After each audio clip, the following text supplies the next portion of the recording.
Entertainment news today. You're such a dragon gay. Everything sucks and it's no good. That comes out of Hollywood. But there's one place you can go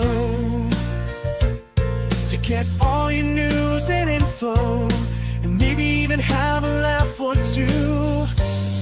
You know it's true. Midnight's Edge after dark is life. We stand for nerds and geeks, we will survive. From Star Wars to Jurassic Park, it's Midnight's Edge after dark.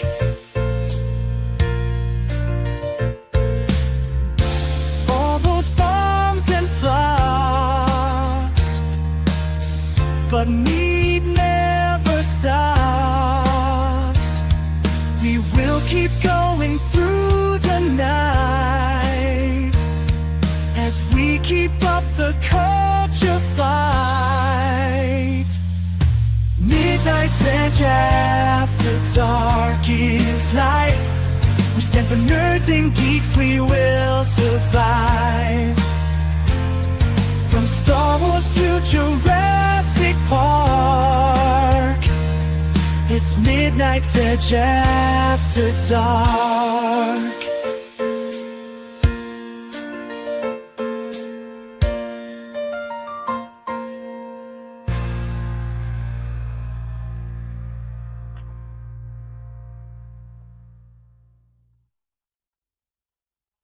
Greetings, everybody, and welcome to your favorite show on YouTube, whether you like it or not.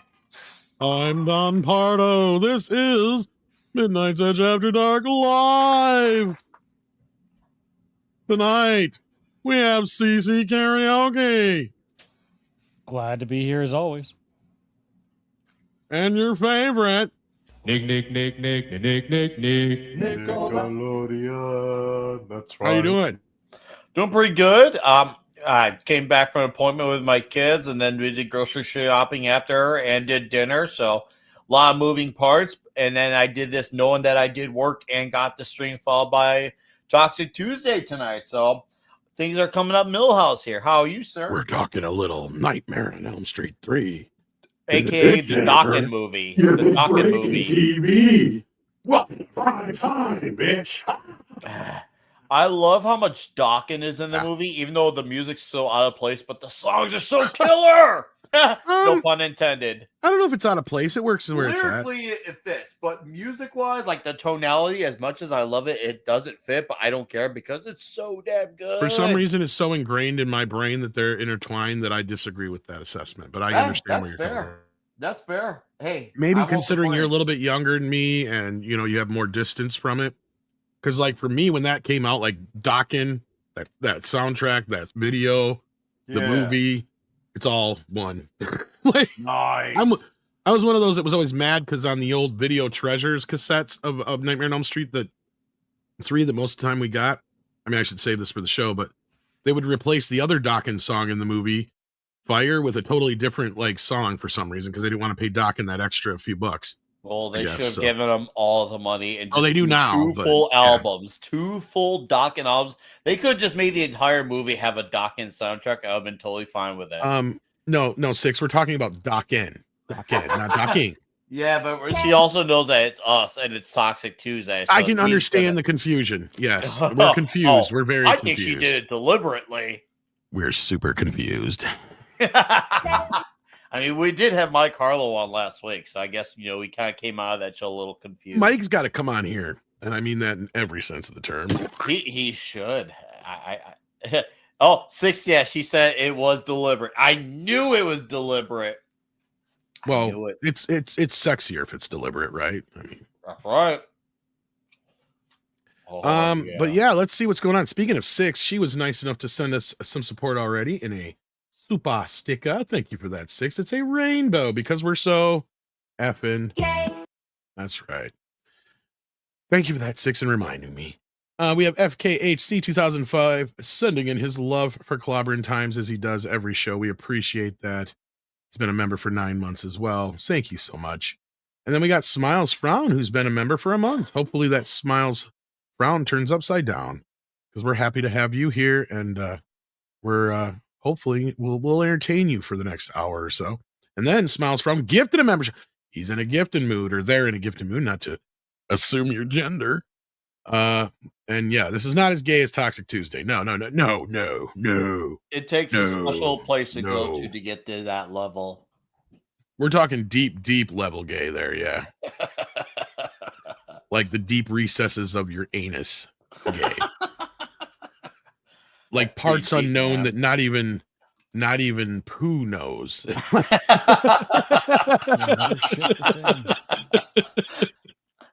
This is the result of when Tom's not on the leash. I love it. Little off the leash. It's been a day, I tell you. I'm completely out of the loop, but hey, there is some news, so we're going to discuss it. Sad news, actually, to kick things off. We lost musician D'Angelo. Now, I think I know one or two of their songs, so forgive me. I'm not as up to speed on D'Angelo's history, but we do have CC Karaoke here who might know a thing or two about D'Angelo. What can you tell us about D'Angelo, who sadly passed away at 51? Really young. Well, what I can tell you about D'Angelo is I'm currently Googling who the fuck he is. Oh, I'm sorry. That's not good. Okay, the Grammy songwriters, yeah, 3 albums, R&B's Brown not- Sugar, yeah, Voodoo, and Black Messiah. R&B is not my wheelhouse. Okay, so yeah, I just want to acknowledge. That's fair. It's a good to pay respects, even if you're not as well versed per se. I think I know one or two of their songs I've heard before, perhaps.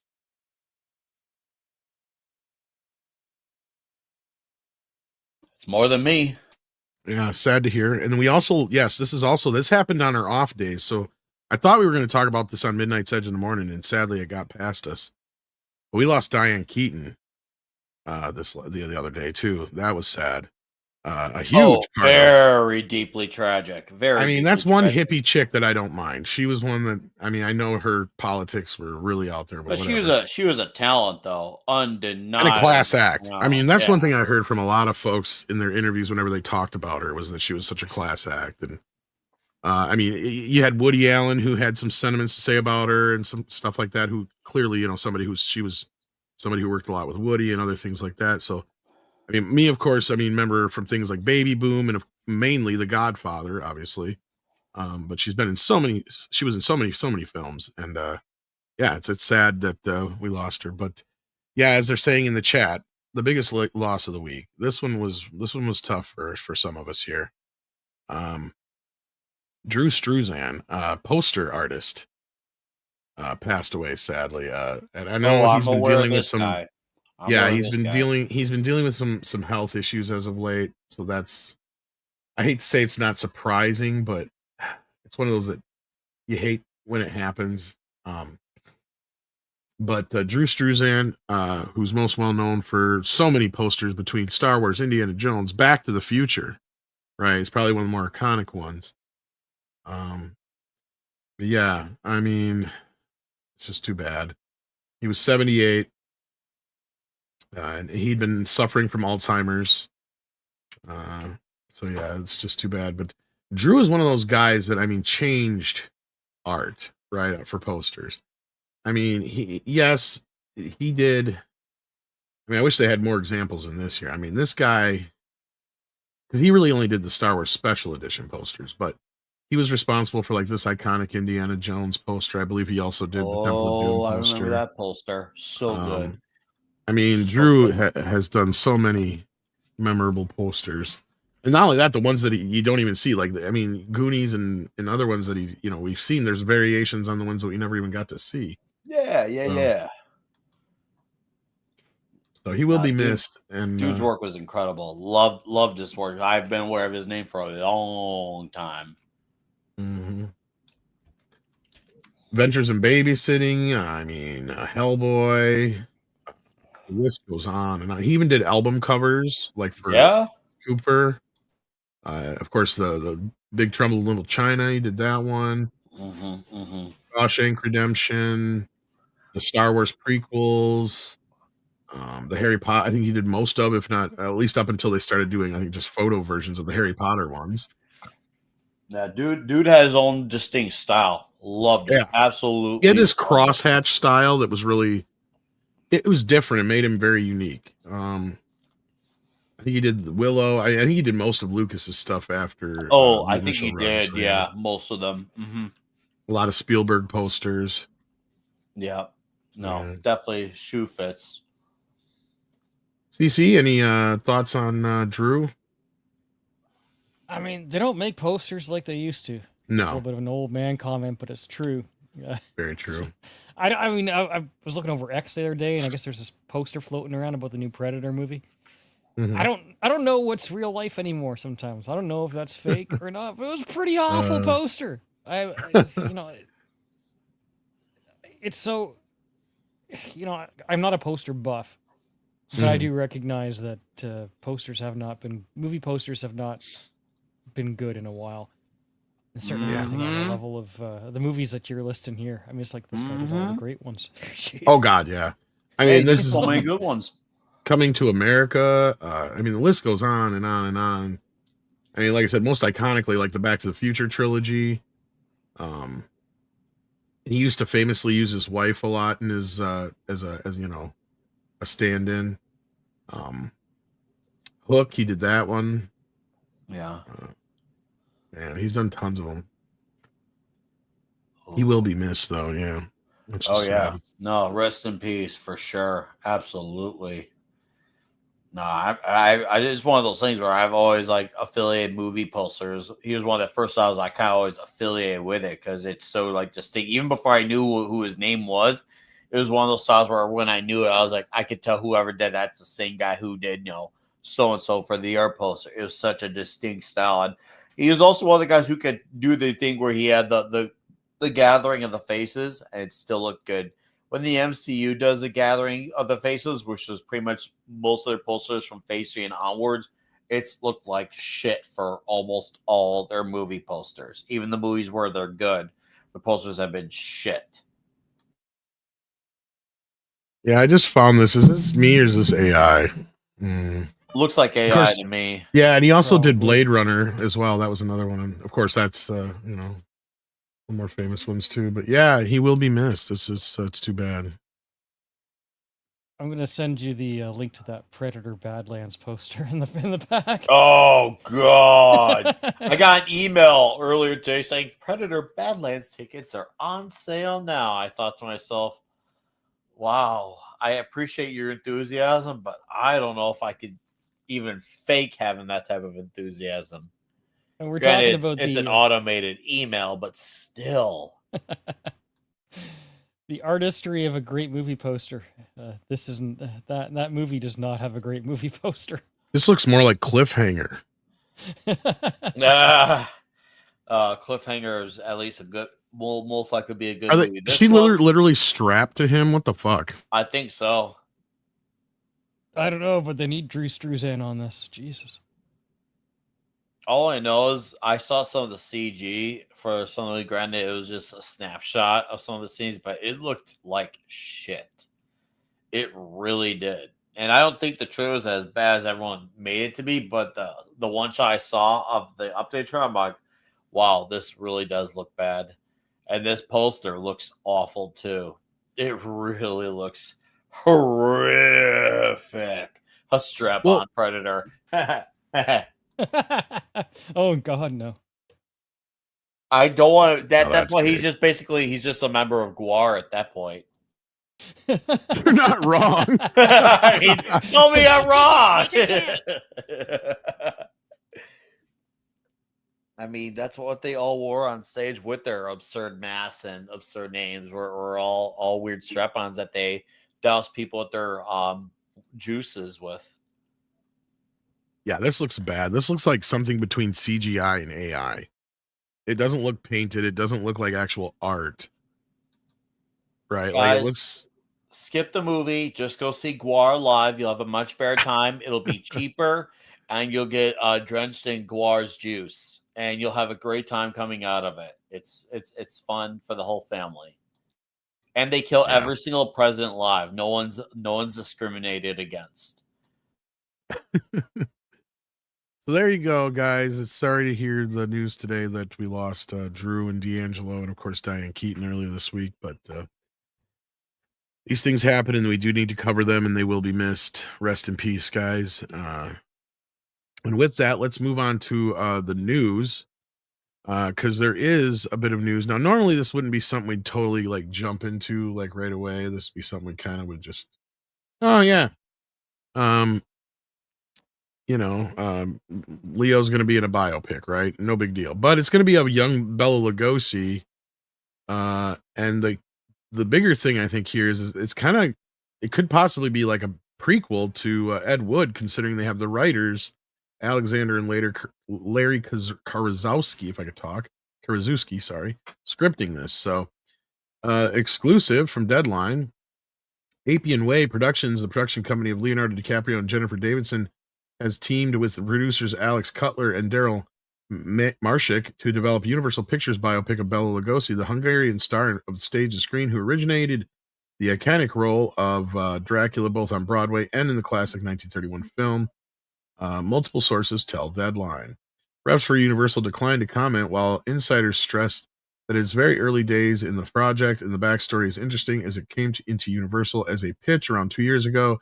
Quietly has been gestating ever since. The script is by Scott Alexander and Larry Karaszewski, writers of Tim Burton's and Ed Wood, which won Martin Landau an Oscar and other top honors for his portrayal of Lugosi in the end of his life. Unlike that film, though, the new one will focus on younger Lugosi, capturing his meteoric rise and to become one of cinema's most enduring, recognizable figures. So my guess is it actually won't star Leo as Lugosi. I let's be real, it's probably not going to happen. He's just going to produce. So I did a little clickbaity there. So what? But yeah, so kind of interested in this in a way though, because big fan, and I think it could be a cool movie. What do you guys think? Especially coming from the folks who made Ed Wood. I love Ed Wood. Are you guys a fan?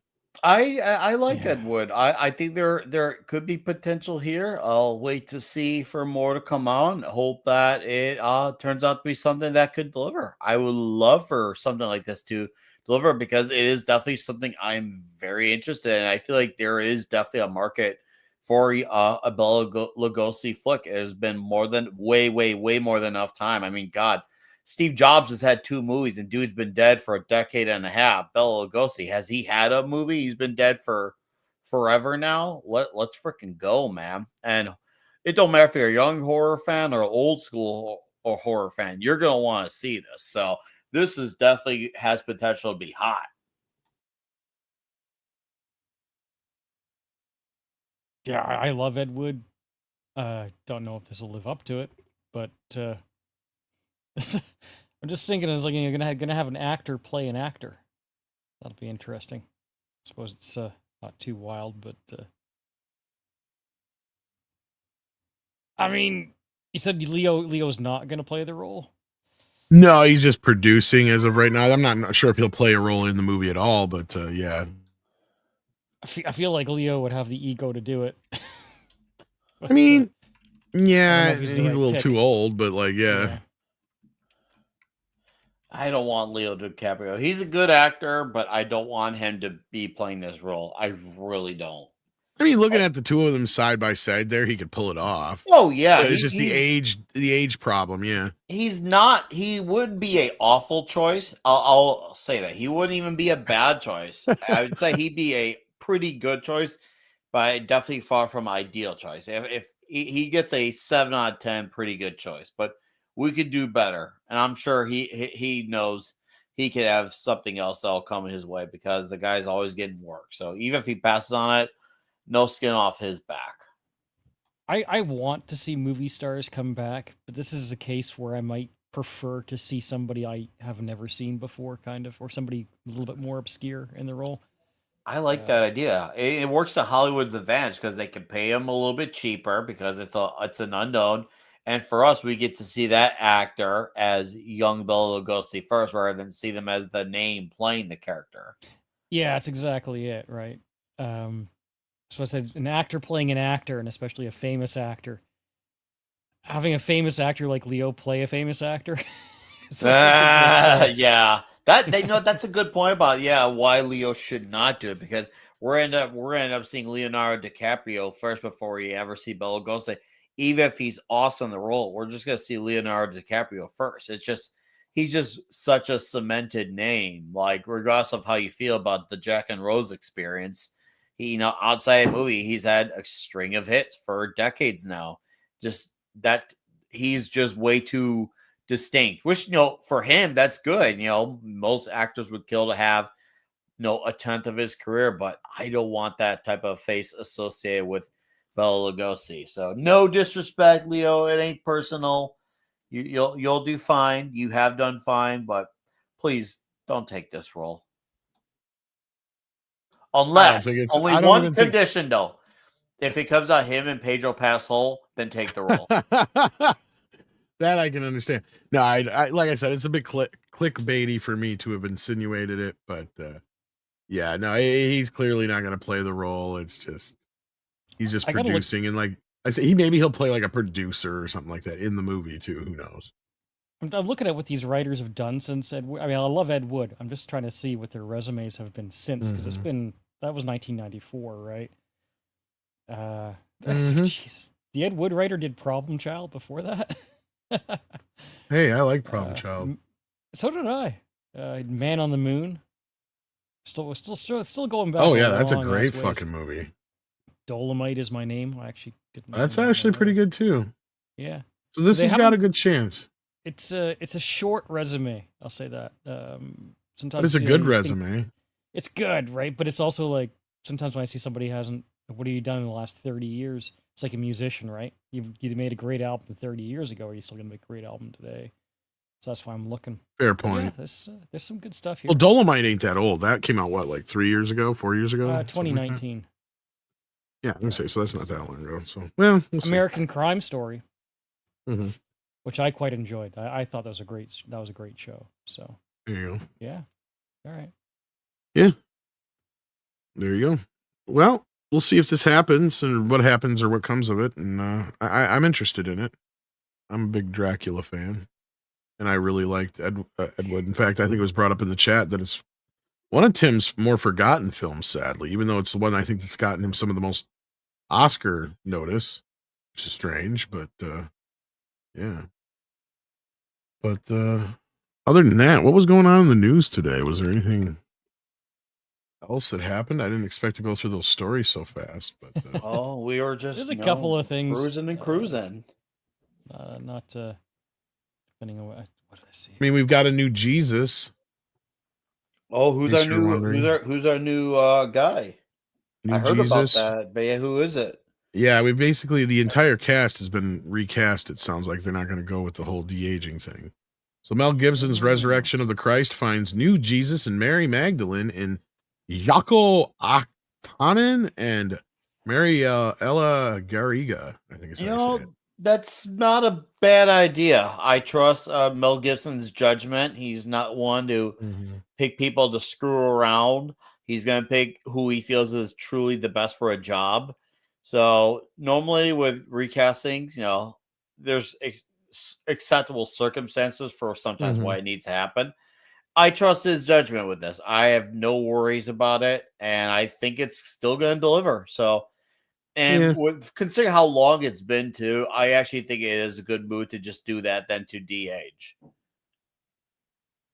Instead of de-aging, you mean? Yeah, I actually prefer this. Because it's one thing if it's like 5 or 10 years, but we're talking 22 years ago. I mean, unless the story takes place 22 years. No, it's literally later. Right after the original film ends. See, well, then that solidifies all the more reason why we should just go for recast. No disrespect to Jim Caviezel. He seems like a great guy. Obviously he is talented, but I think this is for the best. Yeah. I thought they were already filming this. Yeah, technically it is actually already filming. But this news Okay. just dropped yesterday that Cavill and a bunch of the other cast members were not returning, and now we actually have not just Mary Magdalene, but and Jesus. I seen a list of all the others too that were mentioned. I don't know if they're mentioned here or not. Let's see here. Polish-born actor Kazia Smutniak is playing Dominia. Or is replacing Mia Morgenstern as Mary. Sorry. Peter is being played by Italy's Pier Luigi Pisano, who also starred in Netflix Italy original The Law According to Lydia Poet, and the Pontius Pilate role is will be played by Italy's Riccardo Scaramuccio. I don't know. Fuck it. And yeah, so they're recasting pretty much all the main characters. I apologize for my shitty reading tonight, guys. It's okay. Hey, we all have days where we can't read. And No, we're it's my retarded. everyday, man. Well, it's okay. You can have your moments, even if you feel if it's every day. I don't agree with that, but okay. Yeah. So yeah, it was kind of a slower news day overall. So, I mean, we could talk about. Did you guys? Either one of you guys see Tron yet? Or I've never even seen the No. original Tron. I have What? I've never seen Ninja, Tron, please.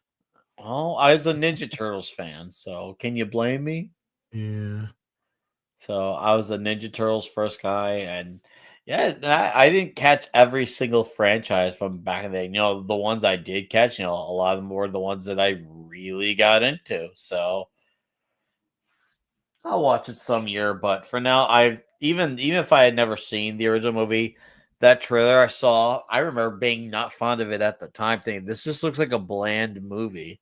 And it seems like that ended up being the consensus from people who, for the most part, saw outside of I think Echo Based Network. I mean, I haven't heard their opinions. Apparently, they don't think it's a bad movie per se. If Nick or Coach is in the chat, let me know. But if I remember, I got word that you guys didn't think it was bad. But hey, if you like it, you like it. But to me, the trailer looks pretty bland.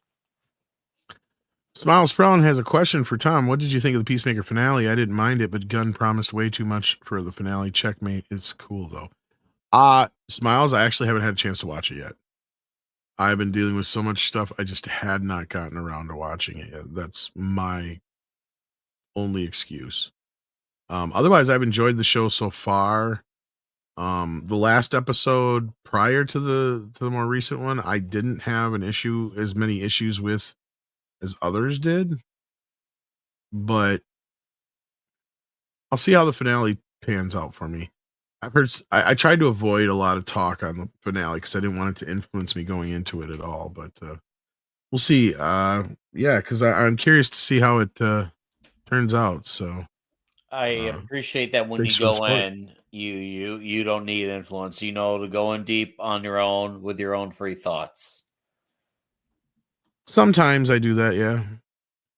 Well, It's not a bad way to go about it because you can make up your mind. Then look at for the reviews you are very interested in. You just look at into them after, like, okay, I agree with this. Not sure about that. I definitely when I'm recording something, I try to make sure I don't watch reviews because I want to make sure like my opinion is my opinion. And sometimes I may line up exactly. Sometimes I might be the opposite. Sometimes I might be somewhere in the between. all right. Let's see here. I'm fielding some other stories here. Getting a feel for the other stories. You're copping a feel. I'm feeling them. I'm feeling I their will. nuts. I want you to. I want to know how that feels when you feel up on those stories. You gotta tell me. Nutty.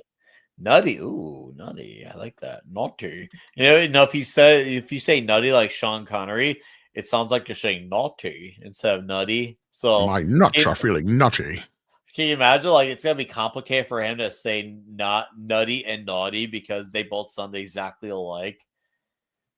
It's like, ooh, man, the British must have it hard with that conflict. Naughty, nutty, and naughty, nutty and nutty, or naughty and nutty. Ooh, okay, that could be a tongue twister. Holy shit!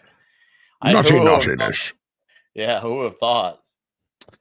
All right. Well, there is this thing going around. We did talk a little bit about this on the morning show, but you guys haven't really got to chime into it. Sure. I mean, at least here let's go anyway. for it. All right. But ActionCom brings it up here in the super chat, so that's a good way to segue. Thank you Sure. for that, ActionCom. But he says Critical Drinker is written off Gun. Gun feels like a stock that is losing value. What about you? Would you buy or sell? Well, first of all, I don't even know if Critical Drinker liked Superman. He thought it There's was a lot of okay. people who, He thought it was okay. yeah, I was gonna say there's a lot of people that it seemed like they had. He didn't. It just seems like a lot of people are just ready to write off the Gunverse before it even happened. And I'm not even talking about Snyder fans. I'm talking about some people in general, which I understand. Gun is just not some people's tastes. I get it. And of course, there's also this rumor flying around about whether or not James Gunn is going to be fired from DC if David Ellison buys the company or not. Which there's a way that could happen, but I think he'd have to buy him out of his contract and all sorts of things. So I just don't see it as a likely scenario. Would I sell or buy? I would buy. I hate to say it. I know people don't get it, and they can call me a shill all they fucking want. But the reason I like this Superman. I didn't think that so far what I've seen of Peacemaker was bad. I liked his Suicide Squad movie. I love all his and notice the difference in what I'm saying here. I do love his Guardians films, but I've liked everything else he's done with DC. The thing I've liked the most actually is Superman. I mean, I get it. It's not everybody's cup of tea, but as far as that goes, push all that shit aside. Just ignore that for a second. Even if I didn't like this stuff, what I would step back and look at it as a whole right now, the way the comic book movie industry is there anybody else that I would bet on in a race? No.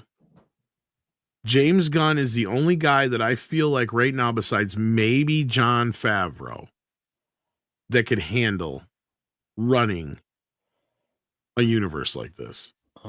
For better or worse, I see it as still the best play made. Like, whether it ends up being like one of Warner Brothers' misses, they've had a lot of hits. So like them, like I've seen stepping back going like, look, a lot of the choices they made, almost anybody else would have made in their position. And James Gunn is one of the few guys that has been working in this industry. He worked with Marvel. He got his chance with DC. He was already in-house. He was the guy who helped shape the Infinity Saga. I would still bet on this horse. I would. I totally would. Now, I'm not sure if you guys would or not. CC, now, on the other hand, I know you weren't a fan of Superman, but can you really think of anybody else who could handle? I mean, if you were making a bet and you had to just quickly make a choice as who's going to run your comic book film division, would James Gunn even be on your list? Would he be at the top of your list, regardless of how you felt about DC so far? I'm just curious. Well, I mean, I've had to think about this a little bit over the last few days because obviously it keeps coming up in the talk. But I mean, look, I loved Guardians of the Galaxy, right? And when that movie came out, I mean, still to this day, is one of the best MCU films. And I mean, I think most people would probably agree it's certainly one of the better ones, if not one of the best ones. I think where I got a little bit of a sour taste in my mouth wasn't even James Gunn's fault directly, so much as the fact that the MCU became Guardians of the Galaxy after that movie came out, right? It felt like every movie after that, and to this day to a certain degree, has to have that Guardians of the Galaxy humor in it. And that's just, like, I'm tired of it, right? So there's a degree by which I'm tired of that. And I don't know if it's fair of me to blame James Gunn specifically. He made a great movie, and they decided to copy him every fucking step of the way after that. Which might speak to just how well he did with that movie. I get it, right? But, like, and that doesn't mean that I want to see dark and dour, Snyder films either. You know what I mean? So It's funny you say that. Finish, sorry. Go. No, it's I don't know what the answer to that is. I can't answer your question. Like, who's better than James Gunn right now? There's no stars anymore. There's no star actors. There's no star directors anymore either, right? Star producers, Hollywood stars on any level seem to have just vanished. You know.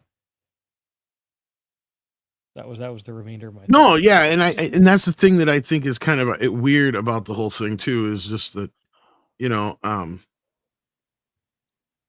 I kind of lost my train of thought of where I was going from there. It But happens. yeah, but while I'm thinking back to what I was going to say, Nick, what's your reaction to all this? Because you, on the So other hand, we're a fan of Superman. yeah, Oh, I know what I was so going to say. I'm glad you brought. Sorry, real quick. I'm sure. glad you brought up CC. That it wasn't James Gunn's fault that the Marvel universe got so funny, right? His movies were fine. His movies didn't have the moments where he would disregard all the humor, even though that's the shit that people were putting onto him now with Superman. That was fucking Taika Waititi. People are forgetting that, and all the other people that Yeah. tried to do the shit after James Gunn, trying to be James Gunn. That's a good point. So again, like, I'm not speaking to Superman. Like, if you didn't like it, you didn't like it. That's on whoever's choice. But that's a good point. You know, I'm glad you brought that up, because not many other people have acknowledged that it wasn't his movies that were the problem. It was the shit that Taika Waititi and all the other people were trying to do with the fucking Marvel humor that became the quote unquote Marvel humor. Mhm. But anyway, Nick, how do you feel about James? Would you still bet on him? So I watched the drinkers video yesterday. You know, there are some things I agreed with, some I wasn't sure on, but I could understand why he feels the way he did. So I feel like I definitely could probably answer this the most appropriately because I actually saw his video. You know, he mentioned like some of the stuff that he's liked, some of the stuff that he didn't like. And there's one thing he did mention that really I strongly agree with is that James Gunn has a formula that is starting to wear down. I think he needs to break out of it. And part of that formula is the everything is a team. I need Superman to be in a Superman movie. And I enjoyed Superman. I still do enjoy Superman. I loved the Suicide Squad. That's probably my favorite thing he's actually made. Actually, between that, Guardians 1 and 2, never saw the third movie. Didn't like what I saw with Peacemaker. I thought the Creature Commandos was horrendous. But I enjoyed Superman and I love the Suicide Squad. Love it, love it, love it. He's got to make a Superman movie. Now, that said, as far as buy or sell, I don't know who else you would have to man a ship. I feel like there needs to be maybe a co-writer there to balance them out, maybe, because I feel like there's still a lot of strengths that he still has to his style. He's really good character moments with really heartfelt moments. He knows how to give a good like color visual to his movies, so the movies don't look like a freaking Zack Snyder movie. But he definitely needs to break away from the team thing. He definitely needs to break away from the every single thing is a team thing. So I do see Drinker's point on that. Superman, as far as I think the ultimate determining factor of how this company's universe is going to go is when we see how Man of Tomorrow performs. Not Supergirl, Man of Tomorrow. Because a lot of people got to remember, not all these movies always perform equally. It's kind of like the same way like a comic comes out. Just because Superman does well in comics doesn't mean every other character is going to do well. You're going to have a character like, I don't know, The Question.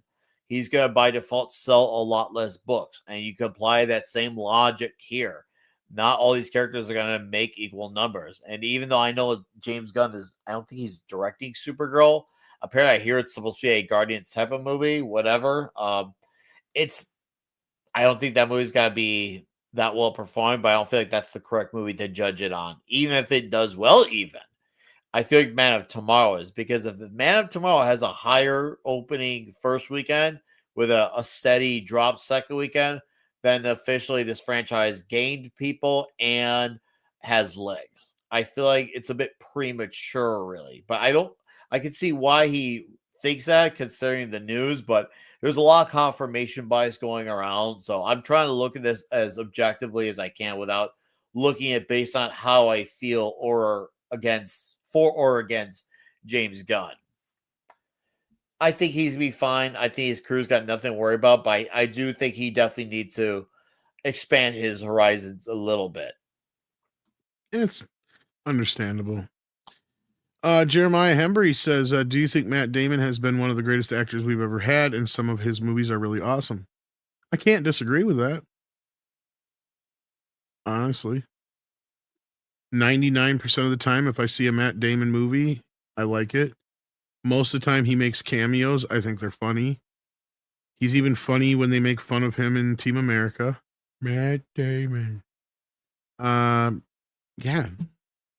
I'm trying to think of a Matt Damon movie I really don't like. I mean, some of the Bourne movies kind of got weird. That last Bourne movie was not good. Oh, Jason Bourne? I never even saw it. I saw Yeah. the preview for that thinking, I have no reason to see this. And It so I never wasn't saw it. wretched, but it wasn't good. Like, it was like kind of It just middling. didn't look promising. I just remember seeing the trailer thinking, yeah, maybe we don't want you back. Nothing personal, Matt, but nah. So I stayed away. People are bringing up The Wall. I never actually saw that, so I can't. I mean, Pink I'm sure Floyd's he's The got Wall? some stinkers. Don't know that Chinese movie he did. Oh, that wall. I'm getting my walls wrong here. All in all, you're just another brick in the wall. It took me like 30 viewings to understand what was going on in that movie. In The Holy Wall, fuck, Pink Floyd? Yeah. Took me a lot. Are you serious, Nick? Yeah. Dude, that movie like And you weren't just because you weren't stoned enough then. I guess I wasn't. Clearly. Well, I'm sure I'd feel much worse if I weren't under such heavy sedation, but still in all, I mean, you've got to be realistic about this sort of thing, you know. Well, I was being realistic. It took me quite a few views. It's all there in the lyrics, man.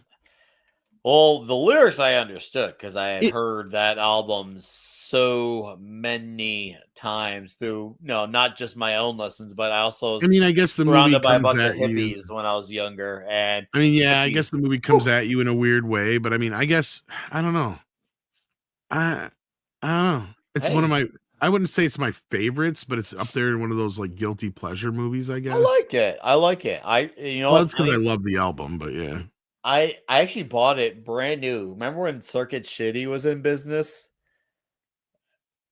Do you not remember Circuit Shitty? Yeah. So I remember I was buying an album at the time from this band called All That Remains.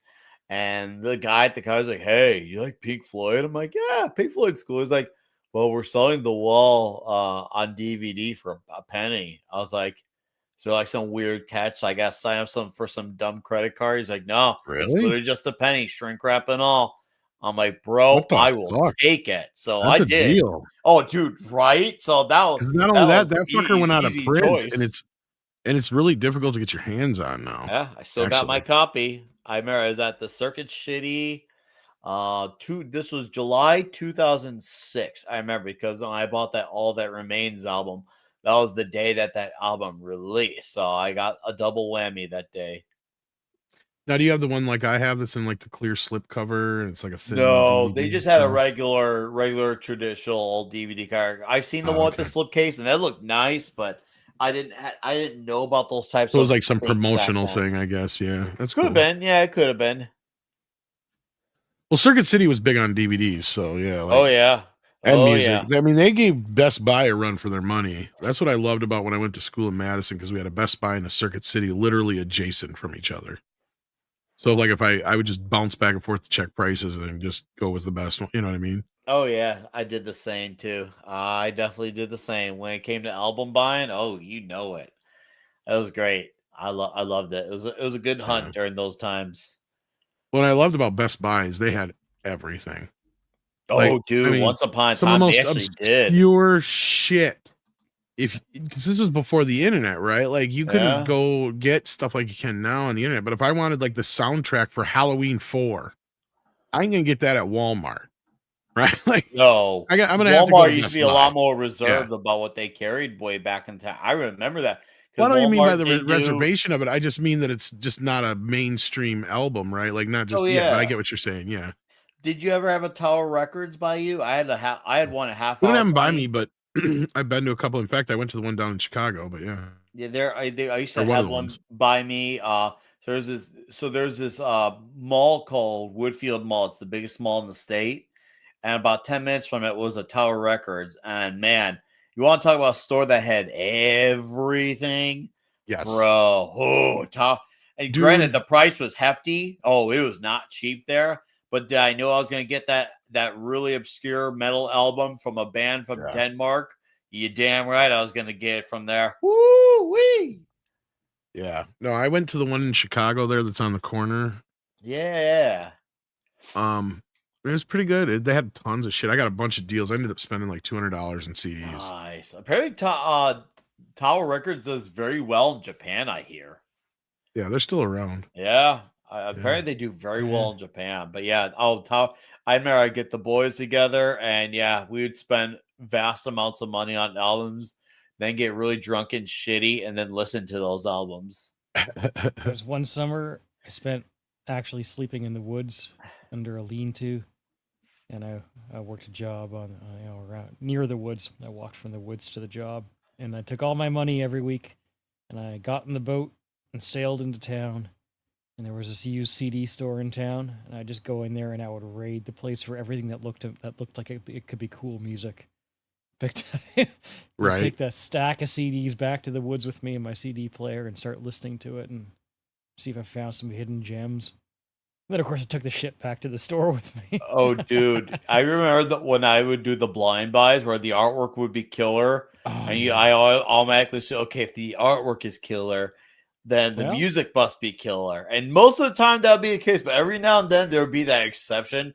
Oh, it would piss me off when the exception sucked. I was like, how could you Yeah. be beautiful on the outside but ugly on the inside? That drove me crazy. But luckily, most of my blind buys paid off. But oh boy, the times it did, it pissed. I get pretty bad. You know, I had really good luck with blind buys, and a lot of my blind buys were usually cut albums. Now, you know what I mean by cut albums, where they would cut into the side of the tape or the album or the CD, Yeah. because then it was like a reduced. They were always cheap ass bin buys, and I would luck out so many fucking times. You have no idea. Like I even found things like the Fletch soundtrack once in a fucking wow. cut Hot bin, dog. and I got like the Men at Work, you know, the You Can Dance If You Want To, We Can Leave Your Friends Behind. Men The Without Hats. 21 Jump Street soundtrack I found once in one of those Oh, bins. wow. Like you'd be fucking surprised some of the cool shit I would find sometimes, and I would dig through and I would get lucky that I would just buy something like I just like you said, like the cover looked cool. You're like, fuck it, it's $1 or $2, you know, like I'm gonna take a chance. And then I get it home and I'd realize, oh shit, not only did I buy something that's semi decent, but it's like I would always be lucky. I had this weird, and this is kind of what kicked me into the soundtracks, is I would end up, it happened to me multiple times where I'd end up buying these obscure like cut albums that clearly were bands that never got anywhere, but all of a sudden it was like 2 or 3 songs that were on an episode of 21 Jump Street, like I just mentioned. But ironically, it's like on an episode of 21 Jump Street or 90210 or something like that. You know what I mean? You just happened to hear some random place that was a good song, but it just never hit the mainstream, right? It just didn't do anything pop wise. But like, man, I mean, I found some good shit sometimes in some of those blind buys and shit bins. Like, Oh, yeah. you'd be surprised. One of the best bands I found in that store was a band called The Auteurs. Or not Men at Work. Who was it? Not the Safety Dance was Men Without Hats. Men That's Without what I meant. Hats, Sorry. yeah. Thank you guys for correcting me. Yes. Yeah, Men Without Hats. No, I knew what I loved it. meant. I did so many blind buys. I had so many favorite ones. I remember I discovered this. That was this one band. It was one band I discovered called Cardinal Forge. They're basically like an At the Gates ripoff band. Oh, that was a great discovery.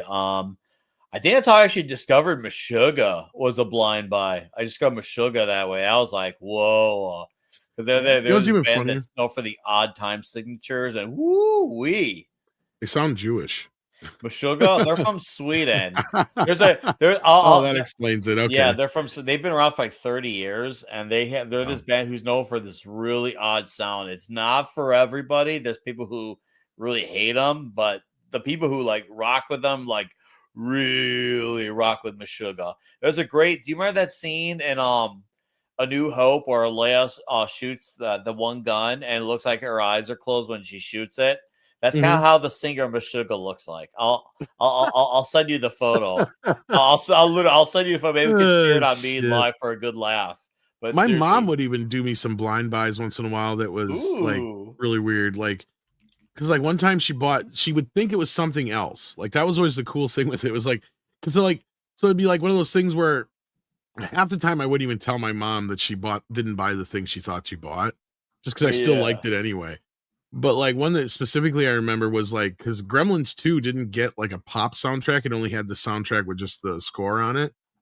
And my mom bought a Thompson Twins single that was a song from Gremlins 2. And she thought it was the guys who did I Would Walk 5,000 Miles. What's their name? I just forgot their name. The shit. Tell me. The Scottish Brothers. What's the hell's their name? Yeah, that song. And they were on the Shrek soundtrack and all that shit. She thought it was them. That's why she bought it.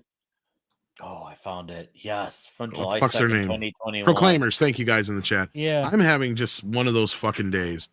I tell you what. But Darksaber forces, seriously, there needs to be a Christopher Lee biopic. He has a great history the world needs to discover, featuring Charles Dance as Peter Cushing. I agree with all this, and there are probably things in the works for years now because he has such an interesting story that I wouldn't be surprised. But what did you share here, Nick? You got something here. Sorry. All right, post on the private chat is a photo of Jen's Oh, kidney God. from the sugar, and then Princess Leia and New Hope. It's funny because one day when I was watching A New Hope, I'm like my 900th rewatch. I thought, well, she kind of looks like the singer from the sugar. It's really enough. Yeah, I can see the resemblance. I can see the resemblance. I can definitely see that. But yes, I agree with you, Darksaber Force. There should be and probably will be before too long. Beep Bop Boop sends in £1.99. How you been, Beep Bop Boop? Says I'd love to see Paul Dini and Alan Burnett running DC. My understanding is that I don't know much about Alan Burnett lately, but Paul Dini, didn't he kind of Dini? Yeah, however you say it. Like, because a lot of those animated guys that used to be real good, they also went out the woke deep end, didn't they? I think some of them always. Well, I think Paul Dini always kind of was, but he always was able to, Wasn't he the separate one kinda that like did Rob Reiner. He could always Was it- separate his entertainment from his madness. Who was it that did was it Paul Dini who was in charge of the new and it's not new now, but it's like years old. The Killing Joke animated feature. No, he was not. Who was it that involved was with overseeing that? Or unless he was, then I'm not aware of it. But oh god, trying to that remember. was horrendous. Where they made Batgirl and Batman in love with each other. That was fucking awkward. I was like, bro, this is like it's like a dad screwing his daughter. I'm like, leave that shit to country music, bro. Come on, don't do that shit to me. People doing each other in John Deere's. Come on. Please don't touch my brother. Oh, it was Bruce Timm. That's who I was thinking. Oh, of, yeah. Bruce Timm. That's who. And Bruce Timm. What was he thinking? Because Bruce Timm's another great creator, but man, he really dropped the ball with that one. Seriously, Bruce, come on, bro. At least the new Nightfall coming out has hope. Did you hear about that animated Batman movie called on Nightfall, which is based off of Chuck Dixon and Graham Nolan's acclaimed Bane story? No, I didn't hear about that. Okay, yeah, they're finally bringing it to animated form, and it was the infamous story where Bane broke the bat, that whole spiel. And when I first heard, animated DC movie in modern times, this could be very bad. But then I heard who was writing the story for it, and I'm like, oh, this has hope and then some. And the guy who's writing it, his name is Jeremy Adams. He actually is a current writer for DC. Some of my buddies who still read DC say he's the guy. I read his Aquaman, which is great. He did actually Klobby's favorite recent DC movie, which is the Super Sons movie. And Klobby hates Damian Wayne with a passion. And even he was able to get into that Super Sons animated movie. And that was written by Jeremy Adams. So all I'm getting at here is that we finally have a DC anime movie to look forward to, and it's got so much hope all over it, thanks to Jeremy Adams. Yeah. I mean, I know it's plausibility that they would be possibly a good idea, but yeah, I don't know. Then Pilgrim Media says go ahead. I was gonna say, I don't know if they have. Here's the thing: they're not just running like TV or movies; they're doing TV, movies, animated, and video games. So there's a lot more crossover here going on than just the movies that Marvel did between 2008 through 2019. Somewhere between 1 to 2 to 3 movies a year. This is a lot. I don't know if Bruce Timm and maybe if you had them do distinctively the TV department or the animated department, I think they could still do it if they just had them be the guys for that. But I Yeah, feel like that's James Gunn has too much he's juggling with. And well, I'm saying that actually in defense of him, that is way too much to juggle you're between probably video right. But on games the other and side of that, animated and live TV and movies. say what you will about the whole James Gunn thing, and I know you're not saying anything negative. I'm just saying Yeah. like it's one of those things where Paul Dini and some of those guys, yeah, they would be good on TV, animated things. It doesn't mean if they were good at making movies, they'd probably be making movies, right? Like that's my point. Like, Oh yeah, not big, everything automatically carries yeah, over because of the talent. Yeah, and that's a good point too. And you could play that to anyone. Like some guys cross over, like Sylvester Stallone, but not all of them do. Some guys have a specific talent for a reason. Some guys are a jack of all yeah, trades. Yep. yeah. It's like a singer Well, that's songwriter compared to a performer. But go ahead. Oh Sorry, Stacey. yeah. No, I was saying I was actually talking to Price about this a few days ago. I don't like Snyder. All right, I mean, I'm not gonna pretend I like him. I don't like the movies he made necessarily. Can he, if he's a director and he has no he's not trying to be a writer. Sorry, maybe Snyder's a hot fucking name to drop on this. There are directors and there are director writers, and sometimes people are just gonna have more success if you put them in a very isolated role where they can accomplish a task. And like with Zack Snyder, if all the creative shit is done and he's not a creative on the project, he is simply there to manage the direction, the basic, like a basic director.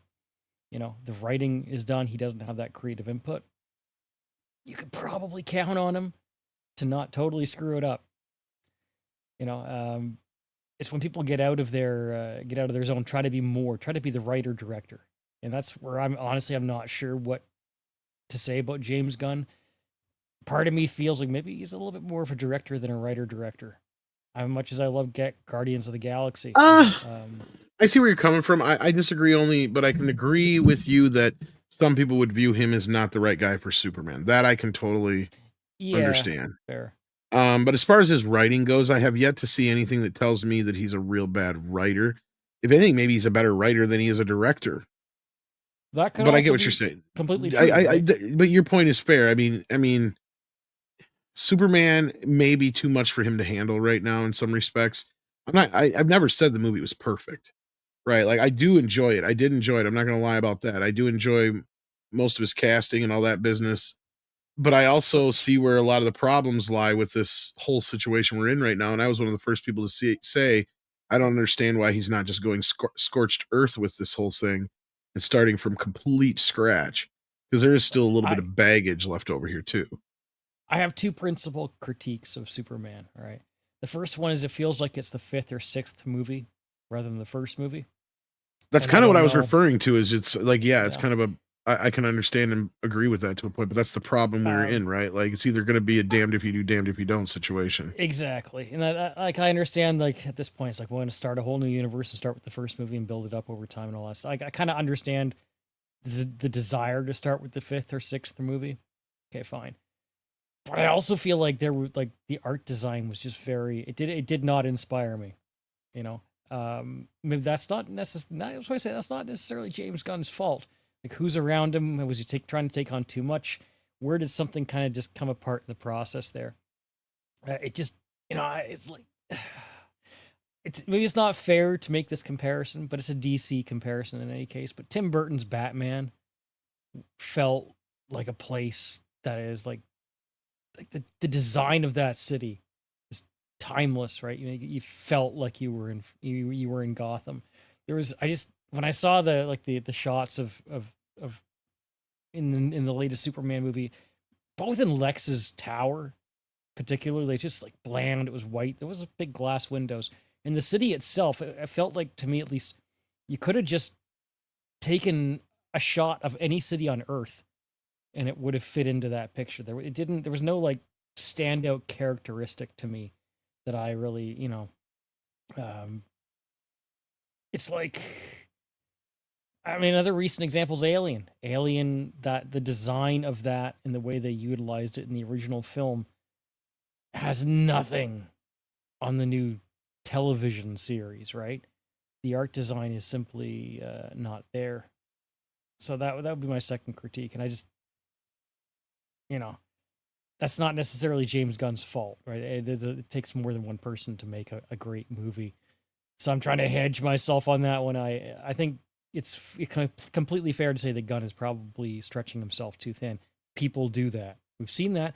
On particularly back in the day, when they had a great television show, and then they did spin-offs of the television show, right?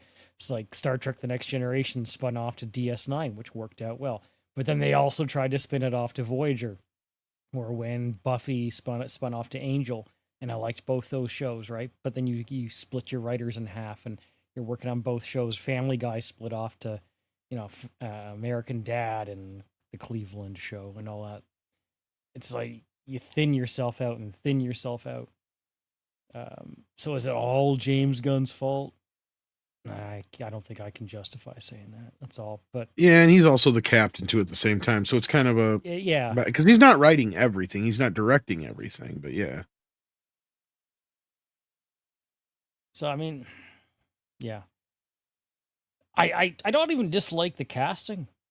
I love the casting of Millie Alcock. I haven't seen her yet. I've been kind of joking about that. With a name like that, how can he go wrong? But I mean, again, for Supergirl, I don't know if it's going to be a good movie, but he's been talking up the casting, and you know what? Credit where credit's due. He cast a very good-looking woman in that role. And the advertisement for that movie so far has emphasized her good-looking nature. And he has, he said that he wants it to be a kind of fun bounce and romp. And it's like, all right, so advertise the bounce and jugs of Millie Alcock, and you might do okay, right? So that's good, right? I don't dislike Corn Sweat. I mean, there's been a lot of things about Corn Sweat is a downgrade. No, I don't know about that. And I never thought Superman had to be completely ripped. Just yeah. Well, and moving on here, we got Pilgrim Media, who sent in Sorry. $2 to say, "No, you're fine." And he just trailed off there. So I'm like, I'm going to pick up here. Just told my girlfriend she smells like New Jersey, and you live to be able to send this super chat. Man, I've heard New Jersey smells like shit. Never been there Depends myself, on, though. Maybe she took it as a compliment.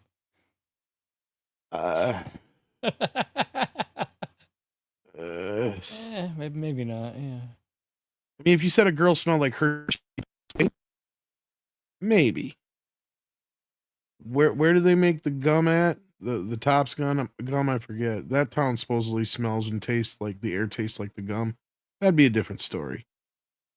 From what I heard about New Jersey, it smells like shit. Anyhow, Scott Hughes says, "Love the discussion about music stores. I was the manager of Camelot Music. Oh, there's a name from the past.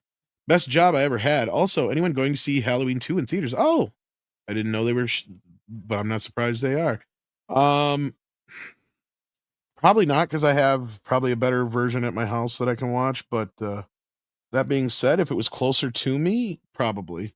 But I'm sure some other people would enjoy to see it in theaters. So there you go. Are any of you guys planning on seeing it? Well, now that I know it's going to be in theaters, I'm going to try at the very least. I actually do like the sequel. I mean, to me, the first one's lightning in a bottle.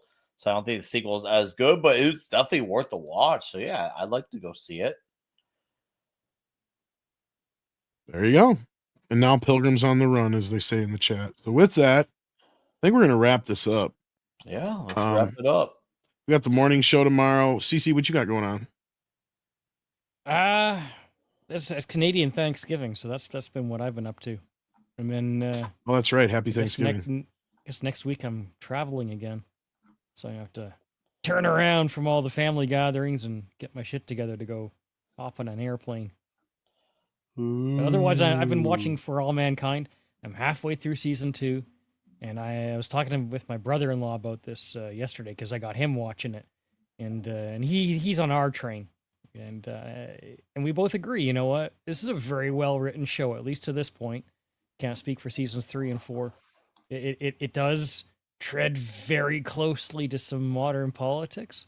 But thanks to some great writing, I have to say I'm impressed with how it handles it. So far, I recommend it. Yeah, well acted, well written. It's Ronald D. Moore, and it's him. It's classic him, in the sense of how he is. It reminds me of Deep Space Nine and Battlestar Galactica. Very character driven, and it's also like it looks like it's not expensive. To his credit, with all his gong shit expensive television lately on streaming services, it's like these are simple set pieces. Office, house, I feel like he's being fiscally responsible, so I gotta give him credit for that too. Anyways, so I'm up to that, watching that show. I'll let you know what I think when I get a little deeper into it. But so far, yeah.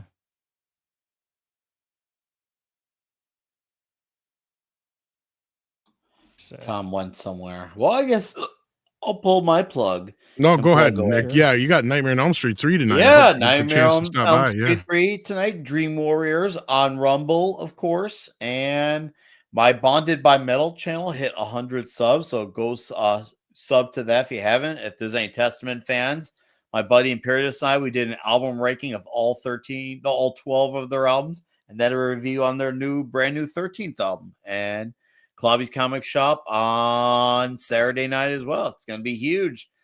Thanks for having me, Tom. It's a good discussion hanging out with the boys.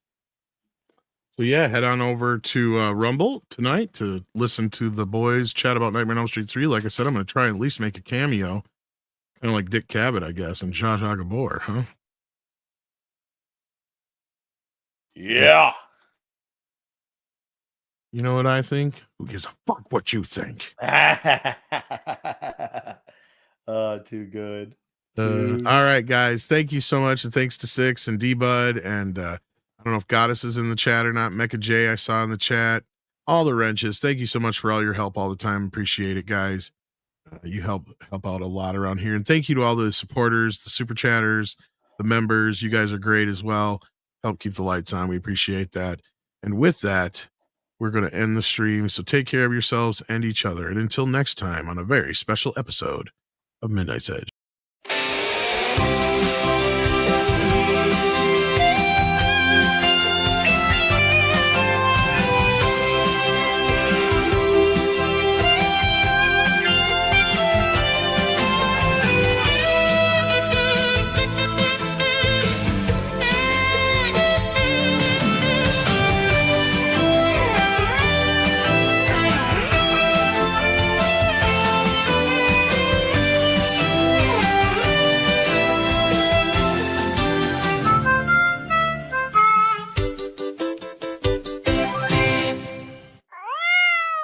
Cute kitty.